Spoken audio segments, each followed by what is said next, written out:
Казахстан добился рассмотрения дела семьи Храпуновых в Калифорнии. Как заявил официальный представитель Министерства юстиции Олжас Рамазанов, Федеральный апелляционный суд США в Калифорнии поддержал позицию нашей страны в деле против Храпуновых. Напомню, изначально окружной суд отклонил иск, поданный 3 года назад против Виктора Храпунова, членов его семьи и их фиктивных компаний.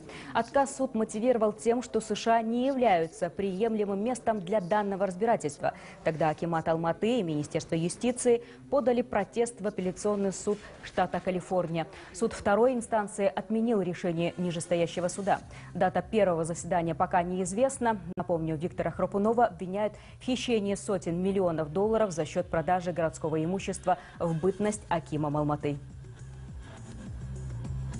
Республике Казахстан удалось убедить суды США в правильности своей позиции, и данное решение является результатом последовательной работы по борьбе с коррупцией.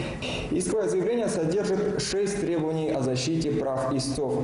Это включая нарушение закона о борьбе с организованной преступностью и коррупцией, нарушение обязательств действовать в наилучших интересах жителей города Алматы, незаконное присвоение чужого имущества и преступный сговор, созданный с этой целью.